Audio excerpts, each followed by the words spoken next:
मैं ओंकार हूं।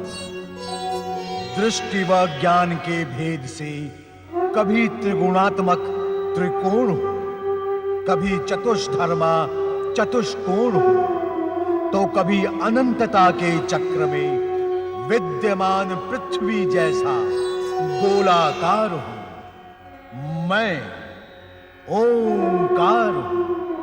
भोलेनाथ शिव शंकर का प्रिय नाम है, कारण वे सहज ही प्रसन्न होकर हर जीव की इच्छा पूर्ण करते हैं। किंतु ये भी परम सत्य है कि भोलेनाथ समय की तुला पर प्रत्येक जीव के पाप और पुण्य को तौलकर उसके कर्मों का प्रतिफल देते हैं। इसी कारण देव और दानव दोनों के आराध्य हैं। ये संसार शिव की लीला मात्र है और उसी शिव लीला के वशीभूत हो ओम नमः शिवाय का जाप करता एक नारी स्वर गगन मंडल में गूंजता हुआ शिव समाधि स्थल पर समर्पित होने लगा। इस महानता के कारण ही तो बृहस्पति ने देवगुरु का पद प्राप्त किया है। मन ही मन सुलगता ये ताप क्या किसी शाप से कम है देवाधिदेव? इस ताप का भी अंत हो सकता है तारा। कैसे प्रभु? तुम अपने स्वामी देवगुरु बृहस्पति के पास जाकर उनसे क्षमा याचना करो। उन्हें अपने हृदय की व्यथा सुनो। हमें पूर्ण विश्वास है कि वो तुम्हें सच्चे हृदय से क्षमा कर देंगे। नहीं नहीं शिव शंकर, उन्हें अपना मुंह दिखाने का साहस मुझ में नहीं है। मैं क्या मुंह लेकर उनके समक्ष जाऊंगी? देवगुरु बृहस्पति के समक्ष मैं तुम्हें लेके चलूंगा माता। भगवान शिव के आदेश का पालन करना हमारा परम धर्म है। विशाल हृदय देवगुरु बृहस्पति तुम्हें अवश्य क्षमा कर देंगे तारा। अपने पुत्र को लेकर तुम उनके पास जाओ, वृथा संकोच न करो। तुम्हारे दोष मुक्त न होने का एक कारण ये भी है कि अब तक तुम संकोचवश उनसे दूर रही। भगवान शिव और माता पार्वती की आज्ञा की अवहेलना हम नहीं कर सकते माता। हमें देवगुरु बृहस्पति के समक्ष जाना ही होगा। जो आज्ञा देवाधिदेव। माता पार्वती, तुम्हारा कल्याण हो। स्वामी, आप अपने भय का कारण मुझे बताते क्यों नहीं? भगवान शिव शंकर से आपको किस बात का भय है? अर्थात आप मुझे इस योग्य नहीं समझते कि आप अपने मन की व्यथा मुझसे कह सकें। मैं आपकी धर्म पत्नी ही नहीं, मैं आपकी सबसे प्रिय पत्नी हूँ। मुझसे कोई बात आप कब तक छुपाएंगे? क्या तुम उस अपराध के लिए मुझे क्षमा कर दोगी? मैं अपने आप को बहुत लज्जित अनुभव कर रहा हूँ रोहिणी। मेरा साहस मेरा साथ नहीं दे रहा है।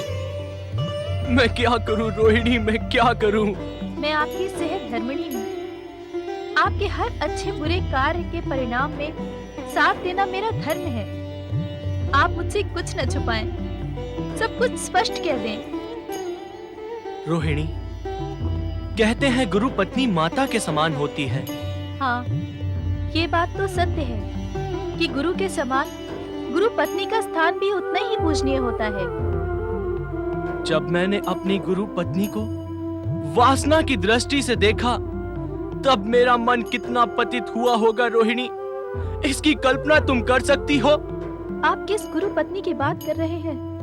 कौन थी आपकी गुरु पत्नी? इस विषय में आपने मुझे कभी कुछ नहीं बताया।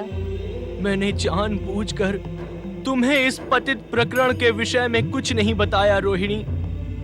मैं ही अपराधी था और एक अपराधी अपने अपराध को छुपाए बिना नहीं रह सकता। मुझे अपनी गुरु पत्नी का नाम बताएं स्वामी। मैं आपको विश्वास दिलाती हूँ कि आपकी हर परिस्थिति में मैं आपका साथ दूंगी। सच्ची धर्म पत्नी होने का कर्तव्य निभाऊंगी। मेरी गुरु पत्नी का नाम है देव गुरु बृहस्पति की धर्म पत्नी देवी तारा। और उस अपराध का कलंक मैं तब से लेकर अब तक ढोता आ रहा हूँ। ये अनैतिक और अनुचित कार्य करके आपने देवत्व की सारी मर्यादाओं को नष्ट भ्रष्ट कर दिया। आपकी गणना तो देवताओं में होती है। एक देव को क्या ये कुकृत्य शोभा देता है? मैं जानता था रोहिणी, मैं जानता था कि यह सब जानकर तुम भी मुझे घृणा की दृष्टि से देखोगी, और इसीलिए यह अपराध मैं अब तक तुमसे छुपाए रहा। मैंने हर परिस्थिति में आपका साथ निभाने का वचन दिया है। मैं अपना वचन अवश्य निभाऊंगी। परंतु आश्चर्य है कि भगवान शिव सब कुछ जानते हुए भी आपको अपने शीश पर धारण किए रहे। भगवान शिव शंकर महान है रोहिणी, वे करुणा निधान हैं। परंतु आज भगवान शिव शंकर और माता पार्वती के सम्मुख जाने का मेरा साहस समाप्त हो गया है। अच्छा होता कि दक्ष प्रजापति के श्राप से मैं तभी नष्ट हो जाता।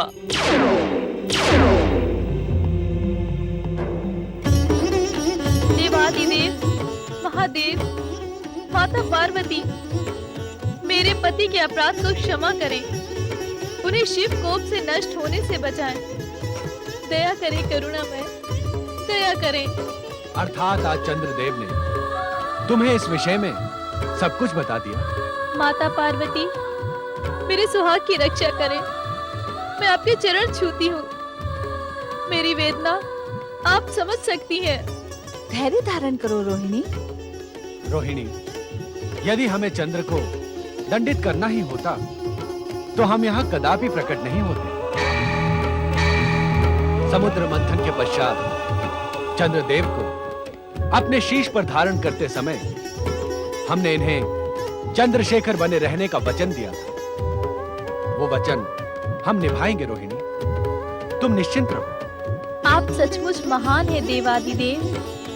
परंतु इस समय चंद्र को शपथ लेनी होगी कि यह अपनी चंचलता को वश में रखेगा और किसी पराई नारी पर कुदृष्टि नहीं डालेगा। मैं शपथ लेता हूँ प्रभु, सच्चे हृदय से शपथ लेता हूँ कि अपनी धर्मपत्नी के अतिरिक्त सभी नारियां मेरे लिए माता व बहन समान होंगी।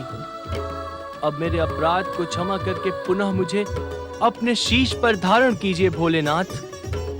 देवी पार्वती, चंद्रदेव के प्रति तुम्हारा रोष शांत हुआ या नहीं?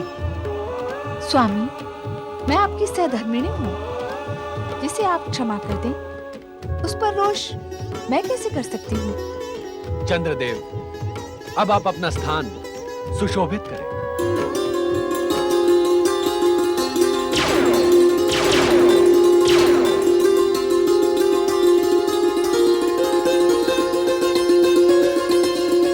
मैं जन्म जन्म तक आपके आभारी रहूंगी शिव शंकर। आप सचमुच धन्य हैं, सचमुच धन्य हैं आप देवादिदेव, महादेव। ओम नमः शिवाय। ओम नमः शिवाय। ओम नमः शिवाय। स्वामी, ओम नमः शिवाय।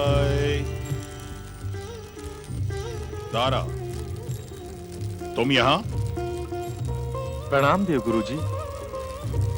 देवगुरु बृहस्पति जी, मैं आपकी कृपा दृष्टि का आकांक्षी होकर यहाँ आया हूँ। मुझे आशीर्वाद दीजिए। तुम्ही ग्रहों के युवराज चंद्रपुत्र बुध हो ना? मैं चंद्रपुत्र अवश्य हूँ, परंतु मेरे धर्मपिता आप हैं। नहीं, नहीं, नहीं, नहीं, कदापि नहीं। तुम संसार में चंद्रपुत्र बुध के रूप में ही विख्यात हो और रहोगे। स्वामी, माता पार्वती ने कहा है आप विशाल हृदय है। मेरा वह अक्षम्य अपराध आप अवश्य क्षमा कर देंगे और मेरे पुत्र बुध को स्नेह में आशीर्वाद प्रदान करेंगे। मैं जानती हूँ आपको स्वामी कहने का अधिकार मैं खो बैठी हूँ, किंतु यह भी जानती हूँ कि आप महान हैं और आपकी महानता ने ही मेरा अपराध क्षमा करके मुझे शापित होने से बचा लिया। तारा, मेरा तुम्हारा संबंध उसी दिन समाप्त हो गया था जिस दिन तुम चंद्र के मिथ्या मोह माया में फंस गई थी। उस दिन से तुम्हारा अस्तित्व मेरे लिए निरर्थक हो गया है। अब तुम मेरे लिए वैसी ही हो जैसे अन्य कोई देवी। अब उन संबंधों की दुहाई न दो जो सदा सदा के लिए समाप्त हो गए हैं। अब तुम्हें मुझसे कुछ प्राप्त नहीं होगा, इसीलिए अपने पुत्र को लेकर लौट जाओ अपने तारामंडल को।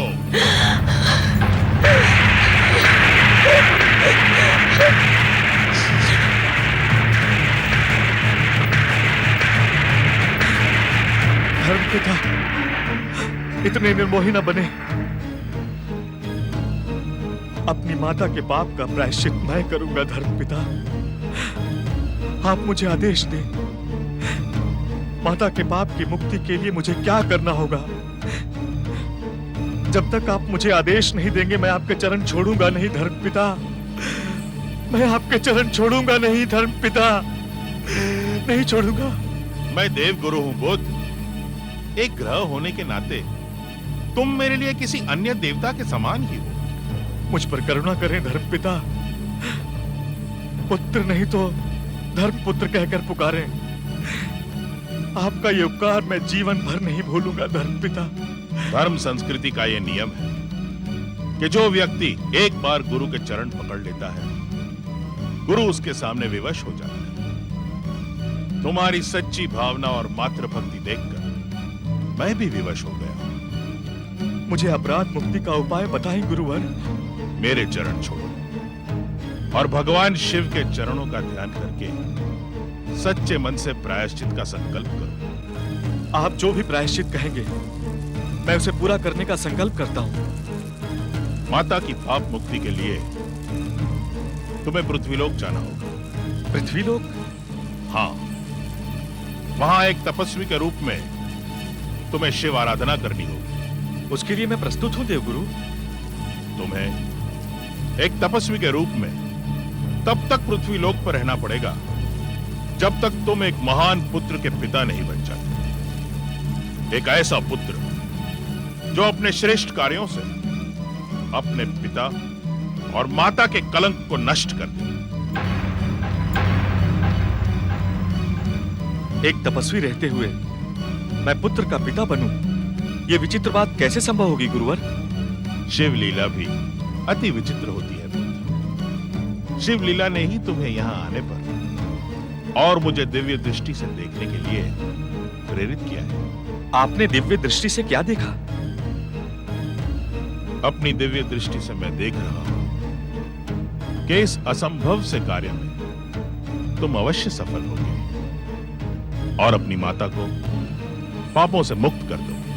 पृथ्वी पर मुझे कहां जाना होगा देवगुरु? महाराज मनु के पुत्र इक्ष्वाकु वंशी महाराज इल के पास जाकर उनसे तपस्या करने के लिए काम्यक वन में तपोभूमि की याचना करो। काम्यक वन? हाँ, काम्यक वन। इसी काम्यक वन का एक क्षेत्र भविष्य में शिव पार्वती की लीला भूमि बनेगा। ये प्रेरणा हमें शिव आराधना से प्राप्त हुई। जो आज्ञा गुरुदेव, मैं आपकी आज्ञा का संपूर्ण पालन करूंगा। मुझे आज्ञा दे स्वामी। जब तक मेरा पुत्र बुद्ध आपके आदेशानुसार प्रायश्चित में सफल नहीं होता, मैं इसकी सफलता के लिए भगवान शिव से प्रार्थना करती रहूंगी। हम भी बुद्ध की सफलता के लिए भगवान भोलेनाथ से प्रार्थना करेंगे। तुम्हारा कल्याण हो। तुम्हारा कल्याण हो। तुम्हारा कल्याण हो।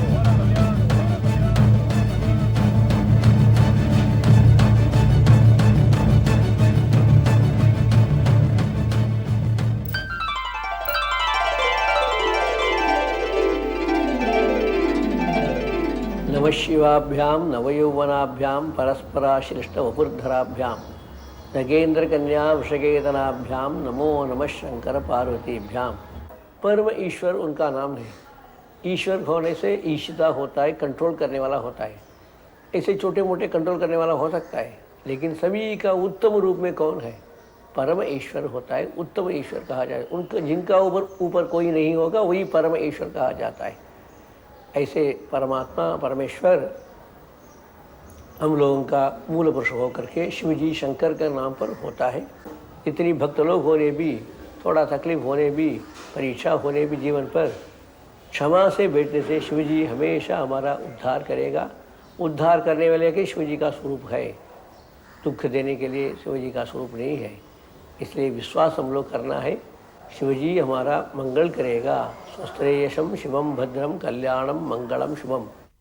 भक्तजन, आप हमें 108 बार ओम नमः शिवाय लिखकर भेजें। जिन 500 भक्तजन के पत्र हमें पहले प्राप्त होंगे, उन्हें जगत गुरु शंकराचार्य जयेंद्र सरस्वती स्वामी जी की आशीर्वादमय जपमाला भेंट की जाएगी।